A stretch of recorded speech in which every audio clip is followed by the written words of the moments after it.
देखो as a fresher जब site join करोगे ना तो आपको कहीं भी डाला जा सकता है। आपको साइट इंजीनियर भी बना दिया जा सकता है, आपको बिलिंग प्लानिंग छोटी मोटी कंपनी में कुछ भी काम दिया जा सकता है।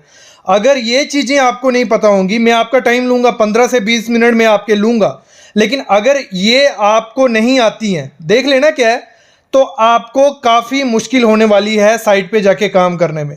और ये बेसिक है सिविल इंजीनियरिंग का, बेसिक आज इस वीडियो में मैं बताने वाला हूँ। ना किसी ने बताया, ना कोई बताएगा फ्री में। आज फ्री में सीखने वाले हो, प्रैक्टिकल सिविल इंजीनियरिंग सीखोगे।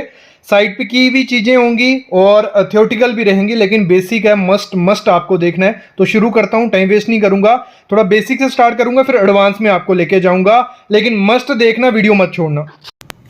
सबसे पहले ड्राइंग जब आप साइट पे जाके देखोगे, वहां आपको एनजीएल दिखेगा, ईजीएल दिखेगा, पीएल, एफएफएल, एसएल, क्या चीजें क्या ये आपको पता होना चाहिए। एनजीएल हो गया natural ground level. Natural ground level क्या हो गया?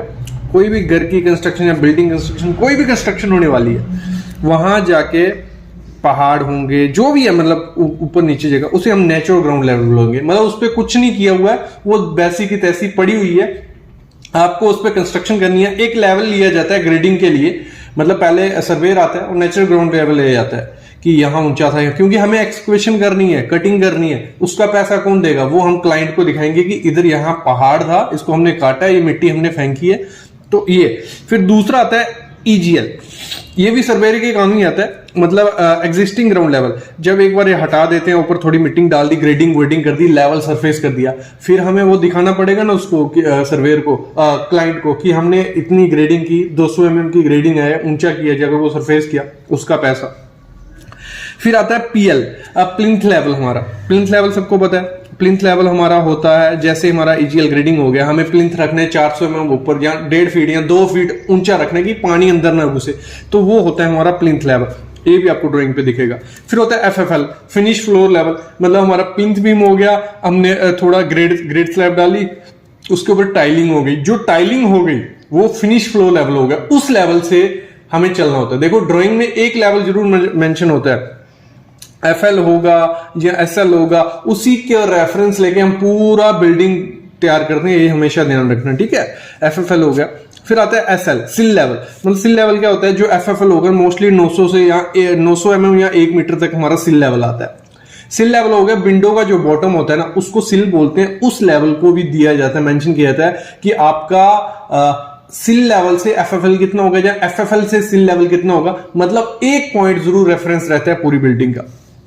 फिर हमारा लिंटल लेवल आ गया, जहां हमारा लिंटल होता है मोस्टली एफएफएल से 2700 mm पे या 2800 mm पे होता है, वो हमारा 2.8 मीटर पे लिंटल। फिर हमारा स्लैब लो, तो ये काफी लेवल होते हैं, लेकिन बेसिकली ये 4-5 लेवल आपको देखने को मिलेंगे, ये आपने जो देखे। क्लियर? यहां तक क्लियर हो गया।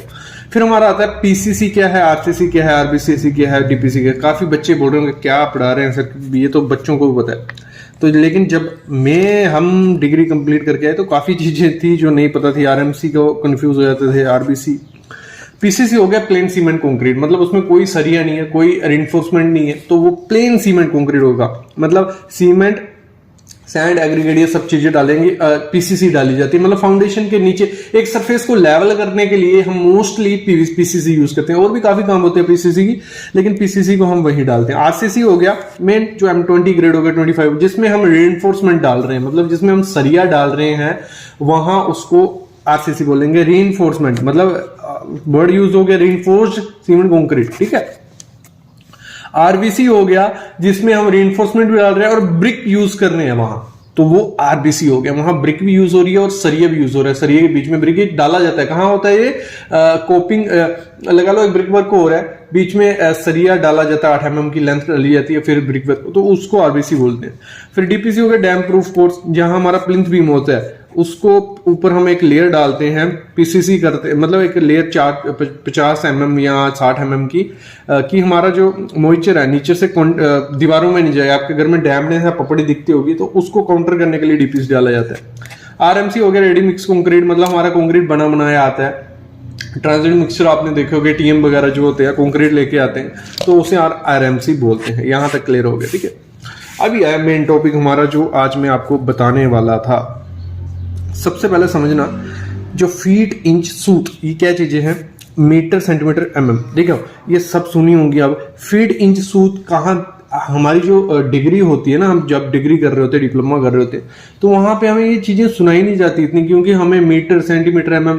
और जब साइड पे जाते हैं वहां लेबर जो है, सुपरवाइजर जो है, फोरमैन है, वो पूछ रहे हैं हमें कि सर बताइए यहाँ पीसीसी कितनी करनी है, तो आप बोलते हो 200 mm 400 mm, मतलब 250 mm है। वो बोलता है क्या है 200 mm 250 mm, सिर्फ इंच में या फीट में या सूत में बताइए। तो तब आपके लेने देने बढ़ जाते हैं, तब आपको आइडिया नहीं लगता कि करना क्या है भाई। ड्राइंग तो कुछ और बोल रही है, कुछ और बोल रहा है, तो वो उस चीज को आपको काउंटर करना पड़ता है, क्योंकि आपको साइड पे जाओगे ना, वो आपको फीट इंच में ज्यादा मिलेंगे।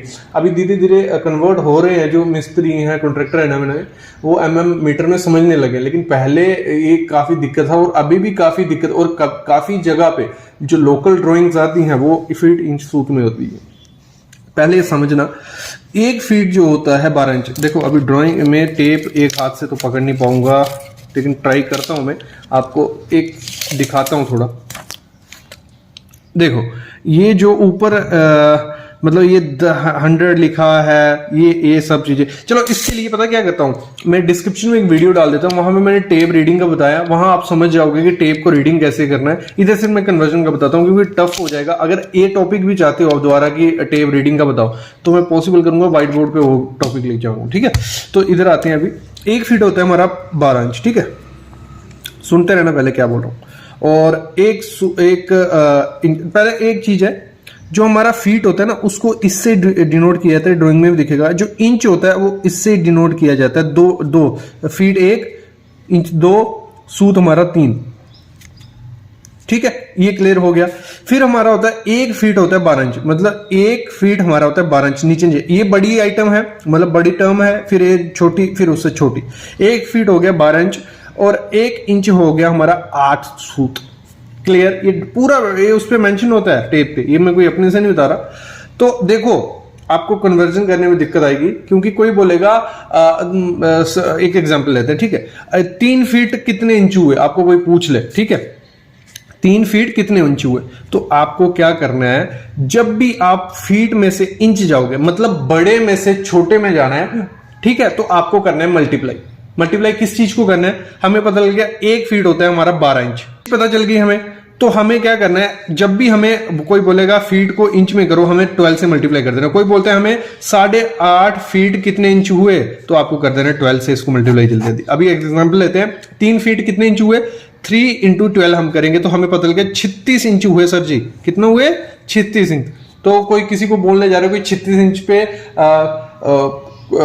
स्लैब डाल दे या जो भी करने कर ले, तो आप इस हिसाब से समझा सकते हो। फिर आता है आपको इंच को फीट में जाना, मतलब हमने कहा था बड़े में से छोटे में जाओगे तो आपको मल्टीप्लाई करना है, और छोटे में से बड़े में जाओगे तो आपको डिवाइड करना है। वैसे ही 36 इंच मतलब छोटे हमें फीट में जाना है, तो आपको कोई पूछेगा 36 इंच कितने फीट हुए जी, तो आप बता सकते हो 36 / 12, तो हमारा हो गया 3 फीट। तो इस हिसाब से ये एग्जांपल होती है, मतलब बड़े में से छोटे में जाना है, मल्टीप्लाई करते जाना है। और वैसे ही इंच में सूत में जाना है, अगर इंच में से सूत में जाना है, तो आपको कोई बोले 12 इंच कितने सूत होंगे जी, तो आपको करना है 12 × 8, तो आपको पता चलेगा इतने सूत होंगे। कोई बोलेगा कि बताइए 13 सूत में कितने इंच होंगे जी, तो आपको क्या करना है 13 / 8, मतलब बड़े में से छोटा मल्टीप्लाई, फिर वही बड़े में से छोटा मल्टीप्लाई। अभी छोटे में से बड़े जाना है हमने, तो पहले हमें इंच में जाना पड़ेगा, 8 से मल्टीप्लाई करेंगे, 1 इंच 8 सूत हो गया। ये क्लियर हो गया। फिर हमारा आते हैं मीटर सेंटीमीटर mm, ठीक है। तो इसमें वही टेक्नोलॉजी, बड़े में से छोटे में जाना है तो मल्टीप्लाई, बड़े में से छोटे मल्टीप्लाई, मतलब 1 मीटर होता है हमारा कितना 100 सेंटीमीटर, और 1 सेंटीमीटर होता है 10 mm के। फिर 1 मीटर होता है 3.28 के। तो 3.28 कहां से आया, इंटरव्यू में क्वेश्चन पूछा जाता है। तो इसका आंसर है कि जो अब हम टेप देखेंगे ना, उसमें हमें दिखेगा 3 फुट 3 इंच 3 सूत। ये मैं आपको दिखाता हूं, ठीक है। देखो 1 मीटर है हमारा यहां पे, और मैं बोल रहा हूं कि हमारा 1 मीटर होता है 3.28, ठीक है। 1 मीटर आ रहा है हमारा यहां पे, तो 3 फीट हो गया, हमें 3 फीट तो हो गया, लेकिन 28 कहां से आया। देखो अभी हमारा 3 फीट, फिर आगे हमारा 1 मीटर कहां पे है, 1 2 3, मतलब 3 इंच, तो ये आ गया 3 इंच। मैं पहले अभी इंच का बता देता हूं। देखो इंच जो होता है टेप पढ़ना थोड़ा सीख लेते हैं। तो ये है 37, 38, 39, 40, 41, ये है हमारे इंचेस। क्या है? इंच। मतलब 3 फीट, फिर 1 इंच, 2 इंच, 3 इंच, तो ये आ गया 3 इंच। और अगर किसी को टेप पढ़ना सिखा रहे हो आप, आपका यहाँ आता है तो कितना हो गया? 37 इंच। अगर आपका कुछ मटेरियल यहाँ आता है तो 38 इंच। ठीक है, तो 3 इंच ये हो गया। फिर आता है सूत। सूत कौन सा होता है? सूत होता है हमारा, देखो इंच के अंदर सूत आता है, तो वो कौन सा होगा? इसके, ये इंच हमारा कहां से कहां? यहां तक। इसके अंदर 8 होते हैं, 1 2 3 4 5 6 7 8, मतलब 8 हमारा सूत होगा। जो बड़ी बड़ी डंडी है ना, ये 8। तो जो हमारा ये हो गया 1 2 3, 3 फीट तो हमें सीधा पता चल गया था, तो 3 इंच हो गया, 1 2 3, ये 3 इंच आ गया। फिर जो हमें सूत गिनना है यहां तक, तो कितने सूत होते हैं? 1 2 और 3, यहां पे आ रहा है तो 3 सूत हो गए। फिर आपको हमको यहां कन्वर्ट करना है, तो सूत में से हमें इंच में जाने के लिए क्या करना पड़ता है? 8 से डिवाइड। ठीक है, तो हम कर देंगे इसको 8 से डिवाइड, तो हम यहां पहुंच जाएंगे, तो हमारा कुछ वैल्यू आएगी 0.33, कुछ 37 कुछ ऐसी वैल्यू आएगी। तो ये इंच में ही था, इसको प्लस कर देंगे 3.3। ठीक है, हमें जाना है फीट में, इसको डिवाइड कर देंगे 12 से, तो इस हिसाब से हमारा 3.28 आ गया। तो है वो है weight of steel. Weight of steel ये तो सबको आता ही होगा, फार्मूला, बेसिक फार्मूला है, जो सिविल इंजीनियर स्टार्ट ही किया बनना उसको भी आता होगा, लेकिन मैं इसको भी क्लियर करूंगा, फिर आगे आगे हम बढ़ते जाएंगे टफ की तरफ। तो ये आगे हमारा एक फार्मूला होता है, अगर मीटर में है, अगर फीट में। वीडियो थोड़ी लंबी होगी, जरूर देखना, जरूर थैंकफुल होंगे इस वीडियो को देखने के बाद, काफी अच्छी वीडियो होने वाली है। तो मीटर के लिए क्या होता है? d²L डिवाइड बाय 162.2 होता है, लेकिन 2 कम लेते हैं, kg पर मीटर। इसी को फीट में देखें तो d² डिपॉन, इधर L होता है 53 kg पर फीट। अगर मैं इसकी एग्जांपल लेता हूं, आपको मैं पूरा समझाऊंगा आपको, मैं इस पे एक वीडियो बना चुका हूं, जो मैं 15 टॉपिक आज आपको बताऊंगा ना, उन पे सब पे एक्सप्लेन ब्रीफली वीडियो है, वो मैं डिस्क्रिप्शन में डाल दूंगा। इसको देखने के बाद वो देखोगे और ज्यादा आपको समझ आ जाएगा। तो ये हो गया डी। क्या था हमारा? अगर हम लें कि 12 mm का सरिया हम यूज कर रहे हैं, डी होता है die of bar. 12 into 12 162 length 1 metre के लिए निकालता हूं मैं पहले। ठीक है, तो वो आ जाएगा हमारा 0.08 kg पर मीटर। मतलब 1 मीटर अगर 12 mm का सरिया है तो आप कितना हो गया? वो 0.88 kg होगा वो। अगर 12 मीटर की लेंथ हमारी बेसिकली आती है तो वो कितना हो गया? 10.56 kg। मतलब 12 मीटर, क्योंकि स्टैंडर्ड लेंथ कितना मार्केट में क्या मिलता है? 12 मीटर का रॉड मिलता है लंबा, तो उसकी हो गई 10.56 kg। ठीक है, 12 मीटर के सरिये की।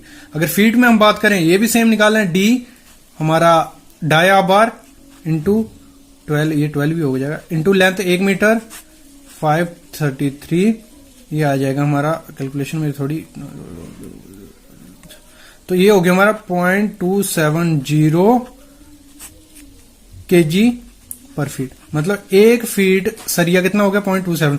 मतलब आपको ना तो कोई वेइंग स्केल चाहिए तोलने के लिए, डायरेक्ट आप इस फार्मूले से निकाल सकते हो। और वैसे ही अगर 40 फीट का होता है 0.270 इंटू 40 फीट कर देंगे, थोड़ा फर्क रहता है इनमें ग्राम का, बाकी सेम आंसर आता है। ये हो गया एक चीज। अभी बढ़ते हैं development length calculation. Development length जो होती है, जो अगर मैं समझाऊं आपको, ये अगर हमारा बीम है, ये कॉलम आ गया, ये बीम आ गया, ये जो एंकरेज लेंथ होती है, मतलब हमें जो किसी भी चीज को हम अगर ऐसे सीधा रखेंगे, अगर कोई रेत है या घी है तो ये उंगली सीधी निकल आएगी, लेकिन अगर हम ऐसे उसको बेंड करके रखेंगे तो खींचने में थोड़ा वो लगता है। वही चीज है, अगर यहां से लोड पड़ेगा तो अगर ये सीधा सरिया होगा तो ये नीचे सीधा निकल आएगा। अगर एंकरेज मिली होगी, मतलब ऐसे लोड डाला, यहां फंसा हुआ होगा, तो वो निकलने में दिक्कत होता है। तो ये लेंथ कितनी रखनी होती है? ये जो डेवलपमेंट लेंथ होती है, यहां से लेके इसके फेस से लेके, ये कैसे निकालते हैं हम? सिंपल फार्मूला है, इसमें मैंने बहुत अच्छी वीडियो बनाई है, अच्छा रिस्पांस मिला, 2 लाख पीपल उसको देख चुके हैं। तो इधर ये होता है, मैं बता देता हूं आपको, ये होता है डाया ऑफ बार, कि कितने एमएम का सरिया है, 10 20 15 सॉरी 10 20 12 25 32 जो भी है। और ये हो गया स्ट्रेस होता है जो हमारा यील्ड स्ट्रेस इन बार। तो वो किस हिसाब से हो गया? जो सरिया आपने देखा होगा उस पर लिखा रहता है FE 415, 550, 500, 600, ये इसकी वो लिखा होता है। तो हमेशा आपको यही लेना है। मतलब डाया बार हम एग्जांपल के साथ समझा देता हूँ, ऐसे वीडियो बना चुका हूं मैं इस पे। 10 mm का बार है, 10 इंटू स्टील हम यूज कर रहे हो 550D, तो 550 फिर 4 नीचे, ऐसे टाउ भी क्या हो गया, ये चीज है। ये आपको मिलेगी IS कोड में, ठीक है, ये IS कोड में मिलेगी। और IS कोड है इसका 456/2000 क्लॉज कुछ 26 पॉइंट कुछ है, वो मैं भूल चुका हूं। तो ये आपको एक तो मैं वीडियो डाल दूंगा डिस्क्रिप्शन में, मैंने जिसमें पूरा आपको ये दिखाया भी है कि कौन सा IS कोड है, उसकी फोटो एक वीडियो साथ अटैच्ड है, वो देख लेना। नहीं तो आपको जाना क्या करना है, civilsitevisit.com आपको सर्च मारना है गूगल पे, वहां आप जाओगे, वहां पे IS कोड का मैंने एक फोल्ड मतलब एक पेज बना के रखा है। फ्री IS कोड मिल जाएंगे, सब IS कोड आपको वहां से अवेलेबल है, तो वो देख के भी आप निकाल सकते हो। टाउ VD आपको कहां से मिलेगा, IS कोड से। बाकी ये चीजें आपको क्लियर होगी। आगे बढ़ते हैं। स्लोप कैलकुलेशन, इस पे 3 वीडियो मेरी आ चुकी हैं, लेकिन स्लोप कैलकुलेशन देखो आपको 1/300 दी होती है, 5% दी होती है, 1/4 दी होती है, 1/50। तो ये है क्या चीज, देखो मैं बता दूं, ये होता है हमारा वर्टिकल। मतलब अगर इसको हम ऐसे बनाएं, ठीक है, 1 इधर 300 इधर। अगर मैं इसकी एग्जांपल, नहीं तो इस पे 3 वीडियो बनाई है, वो मैं डिस्क्रिप्शन में डाल दूंगा, लेकिन अगर मैं थोड़ा बेसिक आपको समझा देता हूं। क्या सिंपल क्या करना होता है आपको, ये जो होता है ना, इसको कन्वर्ट कर लेना है। ये आ जाएगा 1000 डिवाइड बाय 300, तो ये हो जाएगा 10 mm। मतलब हर मीटर पे आपको 10 mm स्लो देते जाना है। ये इसका कहने का फंडा। क्लियर? इसके लिए मैं 3 वीडियो डाल देता हूं डिस्क्रिप्शन में। ओके, नेक्स्ट बढ़ते हैं। ये काफी अच्छा है, ये आपको पता होना ही होना चाहिए, मस्ट में बोलूंगा, ये पता होना चाहिए। क्या है, mass equal to volume into density. ये एक ना, मतलब एक हार्ट बोलते हैं ना, इंसान का क्या चीज है जो चलती रहनी चाहिए, हार्ट। तो ये वही चीज है, ये आपको पता ही होना चाहिए। क्या है, mass into volume into density. इससे आप वेट भी निकाल सकते हो किसी मटेरियल का, डेंसिटी, वॉल्यूम। ये बहुत अच्छा फार्मूला, मेरा फेवरेट फार्मूला है ये। अगर इसकी मैं एक एग्जांपल दिखाता हूं, अगर हमें निकालना है बोरी का, एक सीमेंट बैग का, तो चलो एक पहले हम निकाल देते हैं वॉल्यूम कितना होता है सीमेंट बैग का। तो उसके लिए क्या करना पड़ेगा, हमें मास पता होता है बैग का कितना होता है, 50 kg। डेंसिटी हमें पता होता है 1440 सीमेंट की kg पर MQ। तो ये हो गया वॉल्यूम, हमारा इधर से निकल जाएगा, सिंपल। पर इसको डिवाइड करेंगे तो हमारा कितना आएगा, ये आ गया हमारा 0.034। ठीक है, वॉल्यूम इतना आ गया हमारा, इससे निकल गया। देखो इससे वो भी निकल गया। अगर हमें इसका मास निकालना हो सीमेंट बैग का, तो मास इक्वल टू वॉल्यूम कितना था 0.34 इंटू डेंसिटी कितनी होती है 1440। आपको सिर्फ डेंसिटी रट के रखनी है। स्टील की कितनी होती है 7850, और सैंड की 1600, बजरी की 1900। ऐसे डेंसिटीज आपको मिल जाएंगी। इस पे वीडियो बनाया हुआ मैं, डेंसिटी कितनी होती है। तो अगर हम इसको मल्टीप्लाई करेंगे, हम मास मिल जाएगा। अगर कोई स्टील का वेट निकालना है आपको, स्टील का वेट, तो वॉल्यूम निकालने के लिए क्या करना है, अगर आपका एक स्टील की प्लेट है, length breadth height, length volume निकालेंगे, लेंथ ब्रेड्थ हाइट करोगे, वॉल्यूम मिल जाएगा। और उसकी डेंसिटी कितनी होती है 7850। तो उस स्टील प्लेट की आप हमें मजे से वॉल्यूम निकाल दोगे कि वो स्टील प्लेट कितनी भारी है बिना उसको तोले हुए। चलो ये हो गया, अभी आगे बढ़ते हैं। ये इंपॉर्टेंट फार्मूला है, इस पे वीडियो बना चुका हूं 2। तो ये क्या कहता है, जो हमारी ट्रेपेजोइडल फुटिंग होती है, अगर मैं बना के दिखाऊं आपको ट्रेपेजोइडल फुटिंग कैसी दिखती है, ये आ गया हमारी ट्रेपेजोइडल फुटिंग। अगर मैं इसको ऐसे दिखाऊं, ठीक है, तो फार्मूला क्या कहता है ट्रेपेजोइडल फुटिंग का, 1/3 ऐसे रहेगा। A1 क्या है, A1 आ गया ये वाला एरिया। अगर ये 1 मीटर लंबा है, ऐसे इधर से लेके 1 मीटर, इधर से लेके इधर 1 मीटर, तो ये एरिया आ जाएगा 1 × 1, ये आ गया 1। A2 क्या है, ये नीचे वाला एरिया, ये वाला। अगर ये 2 मीटर है, ये 2 मीटर है, इधर भी 2 मीटर, इधर 2 मीटर, तो A2 क्या आ जाएगा 4। ठीक है, तो ये 1/3, 1 + 4 √1 × 4, h क्या आ गया हमारा, ये हाइट, ये जो हाइट होगी फुटिंग की। और नीचे वाला तो सिंपल, जो नीचे वाले फुटिंग रहती है उसका तो लेंथ ब्रेड्थ इंटू हाइट हो जाएगा। तो ये क्लियर हो गया। ये फार्मूला आपको रट के रखना है, और ये फार्मूला आपको मैं वीडियो डाल देता हूं कैसे हम फुल्ली निकालते हैं, उसमें अच्छे से ब्रीफली बड़े अच्छे से बताया मैंने पूरा ब्रीफ करके। इधर नहीं बता सकता क्योंकि ये वीडियो हो जाएगी, अगर मैं सब टॉपिक क्लियर करने लगा ना 1 घंटे की वीडियो हो जाएगी, भाग जाओगे आप, देखोगे नहीं। इसमें मैं फार्मूले क्लियर कर दूंगा, थोड़ा आइडिया दे दूंगा, बाकी आप वहां देखो। अगला है एरिया ऑफ इरेगुलर लैंड। देखो क्या होता है, आपने लैंड कभी सीधी लैंड तो मैंने मोस्टली देखी नहीं है, ऐसे टेढ़ी मेढ़ी लैंड होती है हर जगह। ये तो इसको कैसे आप मतलब इसका एरिया कैसे निकालोगे, कैसे ये कितना एरिया है कैसे निकलेगा। पहले तो ये लेंथ मिल जाती है हमें, इधर से इधर नाप लिया 2 मीटर हो गया, इधर से इधर, इधर से इधर। फिर हमें ट्रायंगल बनानी होती है इस चीज की, ये ट्रायंगल सॉरी इधर आएगा, ट्रायंगल बन गई, ये ट्रायंगल बन गई, फिर ये ट्रायंगल बन गई, और जितनी ट्रायंगल निकल सकती है ना उतनी ट्रायंगल आप निकाल लो। सॉरी ये स्केयर, इसको रेक्टेंगल ले लो आप, कोई दिक्कत नहीं।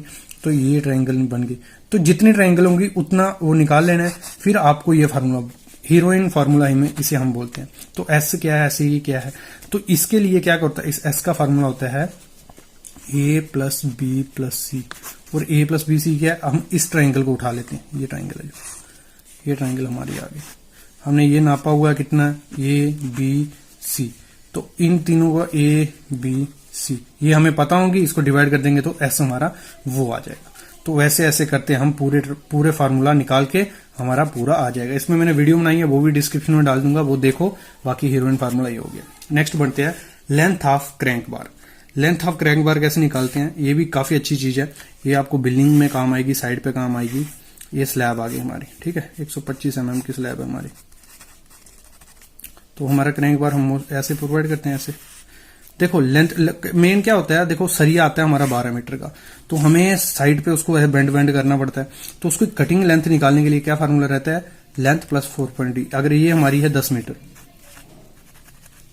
ठीक है, तो 0.42d क्या हो गया, इसकी ए लेंथ निकालनी हमने, यहां से लेके यहां तक ये कितनी बेंड होकर कितना लॉन्गेशन होगा, तो वो होते हैं 0.42d इंटू डी क्या हो गया हमारा, डेप्थ ऑफ स्लैब माइनस ऊपर से कवर नीचे से कवर। इसकी मैं एग्जांपल दे ही देता हूं आपको, 0.42 इस पे वीडियो बनाइए आप देख लेना, इंटू डी हमारा आ गया अगर 125 mm की स्लैब है, माइनस कवर 25 mm कवर ऊपर से, और माइनस 25 mm नीचे से। ऐसे इसमें सरिया माइनस करते वो नहीं करेंगे हम, क्योंकि वो साइड पे प्रैक्टिकली नहीं पॉसिबल है।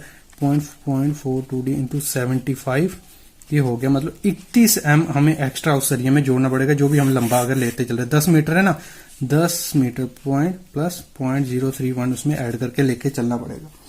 ये कटिंग लेंथ हमारी उस सरिये की होगी। क्लियर। अभी डेप्थ ऑफ फाउंडेशन हमें निकालना हो कि हमें ये फाउंडेशन हमारी किसी घर की, तो इसकी कितनी डेप्थ होगी वो कैसे निकालेंगे। तो उसके लिए क्या होता है, फार्मूला होता है P upon W 1 minus sine theta divide by 1 plus sine theta upon 2 square, ऊपर स्क्वायर होता है। D हो गया डेप्थ, P हो गया हमारा क्या होता है, P लोड, कि उस फाउंडेशन पे लोड कितने आने वाला है। ये कॉलम है, नीचे फाउंडेशन हमने गहरी करनी है, एक कॉलम, फिर उसके ऊपर कितनी दीवारें, ये सब उसमें मतलब उस फाउंडेशन पे कितना लोड आने वाला है, वो लोड डिवाइड बाय जो डेंसिटी होती है सॉइल की। मैंने जैसे कहा आपको डेंसिटी हर सॉइल की पता होनी चाहिए। इधर कोई सी ब्लैक सॉइल है, कोई सी सॉइल है, ब्लैक कॉटन है, रेड है, उसकी डेंसिटी आपको नेट से मिल जाएगी या आपके बुक्स में भी होती है वो फिर 1 माइनस साइन थीटा, ये होता है angle of repose.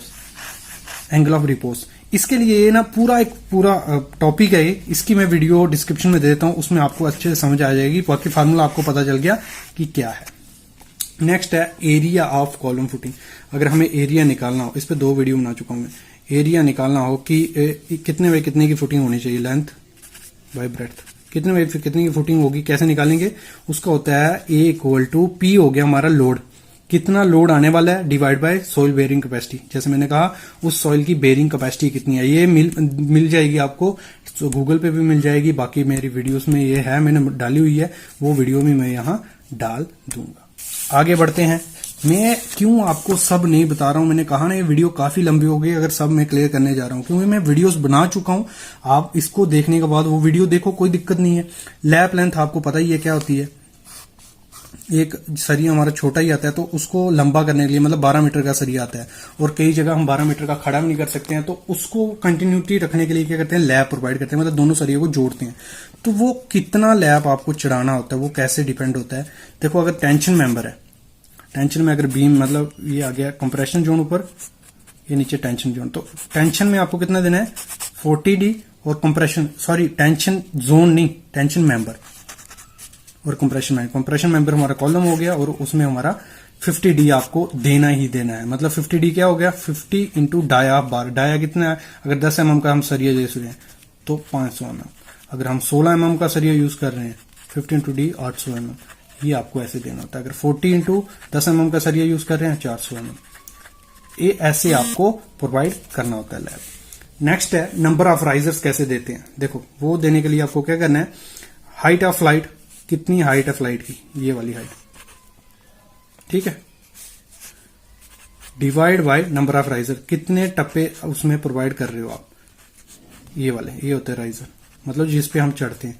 Number of तो 3 मीटर है, डिवाइड बाय राइजर कितनी है 10, तो हम निकल आएगा हमारे कितने राइजर होने वाले हैं, नंबर ऑफ राइजर कितने आने वाले हैं, ये हाइट ऑफ राइजर, सॉरी कितने टप्पे नहीं, हाइट कितनी है, मतलब सॉरी गलती हो गई, सॉरी 3 मीटर हाइट है उसकी, डिवाइड बाय ये कितने का राइजर 165, मतलब 150 mm का हम प्रोवाइड कर रहे हैं।